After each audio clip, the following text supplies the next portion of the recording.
तत्सवितुर्वरेण्यं भर्गो देवस्य धीमहि धियो यो नः प्रचोदयात्। ओम। सभी योग साधक भाई बहनों को मेरा नमस्कार।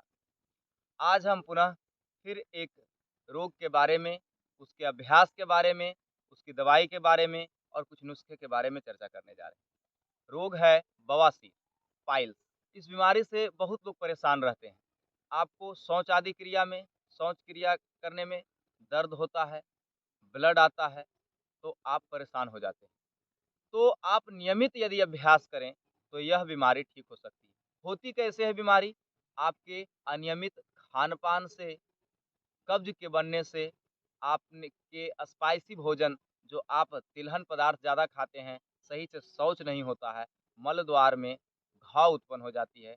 तो इस प्रकार अनेक कारण हैं इसके रोग के। अब इसके निवारण पर हम बात करते हैं।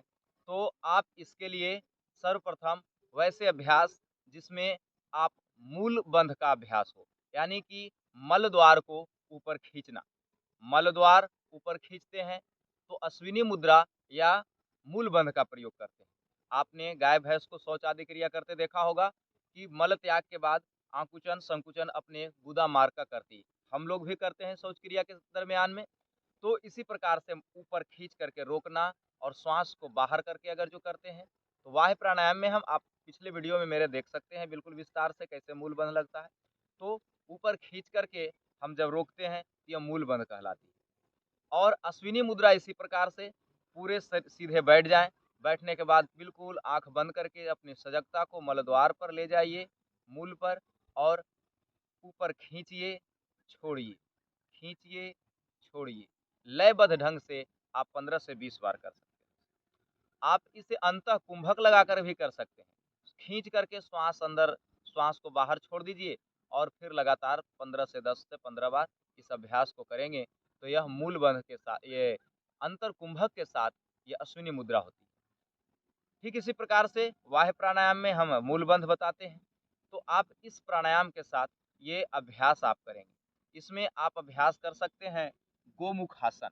जी हाँ, गोमुखासन के लिए ऐसे सीधे बैठते हैं, ये दोनों सीधा, और जो पैर नीचे है उस हाथ को पीछे और जो पैर ऊपर है उस हाथ को ऊपर ऐसे पकड़ लेते हैं।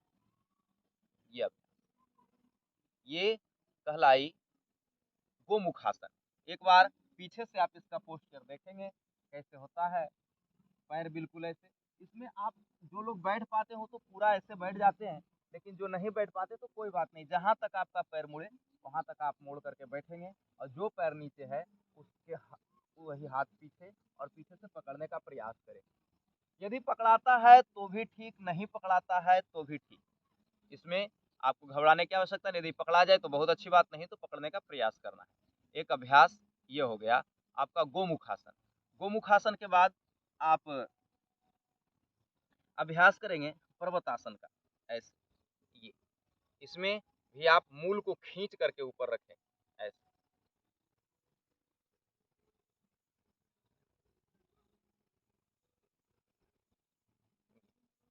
इस स्थिति में आप मूल को खींच करके थोड़ी देर रुकते हैं।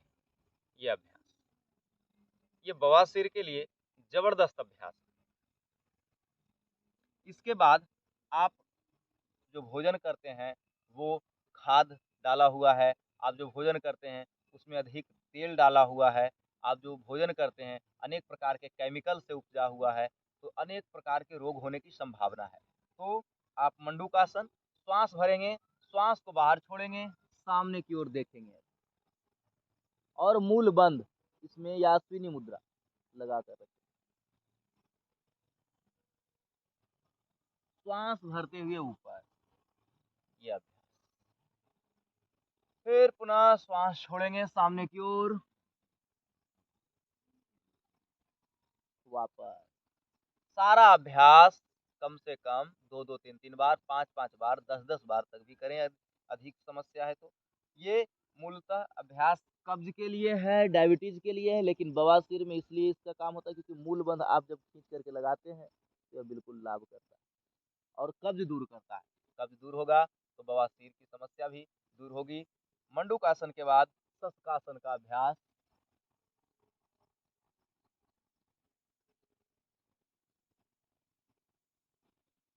तो 2 अभ्यास उधर, 2 अभ्यास इधर, ये 4 प्रकार के अभ्यास। और साथ ही साथ आप कपालभाति जितना ज़्यादा कर पाएँ, 10 मिनट, 15 मिनट, 20 मिनट।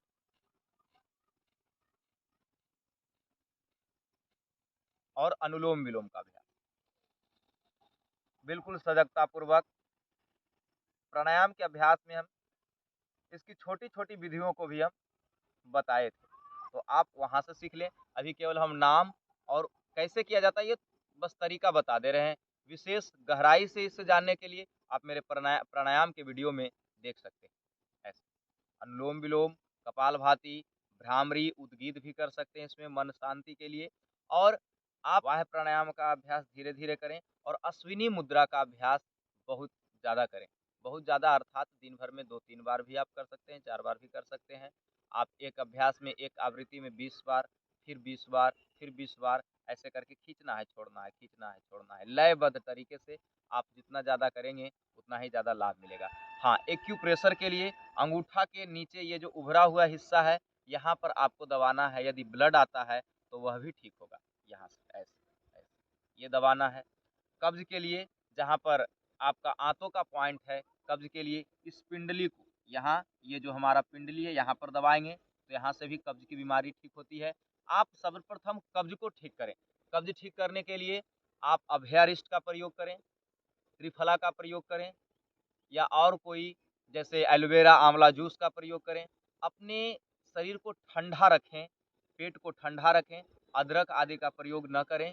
और आप पेट ठंडा रखने के लिए, पेट साफ रखने के लिए आप इसबगोल की भूसी आती है, उसमें आप तो हम आंवला एलोवेरा का भी प्रयोग कर सकते हैं। साथ ही साथ आप मल द्वार में अरंड का तेल, अरंडी का तेल आता है, आप जब भी शौच क्रिया करें तो अच्छे से साफ करें। यदि संभव हो तो गर्म पानी से धोएं और उसके बाद रुई में लगा करके आप मल द्वार पर अंडी के तेल को लगाएं। अंडी के तेल लगाने से आपको वहाँ चिकनापन बरकरार रहेगा। वो जो घाव इत्यादि वहाँ है, आपको ब्लड जो आता है उसमें बिल्कुल सॉफ्टनेस बना कर रखेगा, तो उसमें विशेष लाभ करता है। तो आप अंडी का तेल प्रयोग कर सकते हैं। दवा के लिए अर्शकल्पवटी, दर्द है त्रिफला गुग्गुल इसमें लें। अर्शकल्पवटी, त्रिफला गुग्गुल, अभयारिष्ट, कायाकल्पवटी, नीम घनवटी, ये आप प्रयोग कर सकते हैं। कायाकल्पवटी को कायाकल्प क्वाथ के साथ लें तो जरूर बेहतर लाभ करता है। आप घरेलू उपचार में आप नागदोन के पत्ते, नागदोन का फोटो मैं अपने कम्युनिटी पोस्ट में डाल दूंगा आगे। नागदोन के पत्ते को 3 से नागदोन के पत्ते को 5 से 7 पत्ता लेकर के 2-3 दाना काली मिर्च के साथ उसे पीस करके पिए। इसके साथ आप भीमसेनी कपूर, जो देसी कपूर होता है, चने के आकार के बराबर केले के साथ आप सुबह खाली पेट ले सकते हैं। यदि इससे भी ना ठीक हो तो आप एक उपचार है, दूध, ठंडा दूध में आधा नींबू निचोड़ें और उसको फटने से पहले पी लें सुबह खाली पेट में, यह भी कर सकते हैं। चौथा उपचार यह है बवासीर का कि नारियल की छाल, जो ऊपर दाढ़ी होता है, उसे जला लें और उसके राख को आप छाछ या दही के साथ प्रयोग करें तो यह विशेष लाभ करता है। आप इन चारों उपचार में से कोई एक उपचार करिए। हर एक व्यक्ति का शरीर अपने अपने प्रकृति के अनुसार अलग होता है। हो सकता है कि उपचार से आपको न ठीक हो, 7 दिन, 10 दिन, 15 दिन, महीना भर प्रयोग करें, नहीं ठीक होता है तो आप दूसरे उपचार ले सकते हैं। लेकिन प्राणायाम और यदि अभ्यास करते हैं तो 100% ठीक होगा। और साथ में जो हमने दवा बताया, अर्शकल्पवटी, त्रिफला गुग्गुल, अभयारिष्ट, कायाकल्पवटी, कायाकल्पक्वाथ, सर्वकल्पक्वाथ, सर्वकल्पक्वाथ और कायाकल्पक्वाथ को एक ही मिला लें, काढ़ा बनाएं और इसी के साथ कायाकल्प और अर्शकल्प की गोली खा लीजिए। आपको विशेष लाभ करेगा, आपको बहुत जल्द आराम मिलेगा। यदि इसके साथ गोली न भी खा सकें तो सुबह खाली पेट में काढ़ा ले लें, भोजनोपरांत आप इन दवाओं का प्रयोग कर सकते हैं। रात में सोने के समय अभयारिष्ट जरूर लें, क्योंकि सुबह पेट अच्छे से खाली हो। प्रेशर दे करके शौच यदि आप करिएगा तो बवासीर बढ़ने की संभावना होती है, इसलिए प्रेशर नहीं होना चाहिए। सहजतापूर्वक शौच क्रिया हो जाए, इसके लिए आप कब्ज को न होने दें। आप कच्ची सब्जियों का प्रयोग ज़्यादा करें, खीरा, ककड़ी आदि का प्रयोग ज़्यादा करें। स्पाइसी भोजन, बाज़ार का खाना, चिकन, बर्गर, पिज़्ज़ा, इन सब चीज़ों का, गर्म पदार्थों का जो भोजन है, इनका सेवन बंद कर दें तो ज़्यादा बेहतर है। आप इतना प्रयोग करें, आपका निश्चित ही ठीक होगा। ओम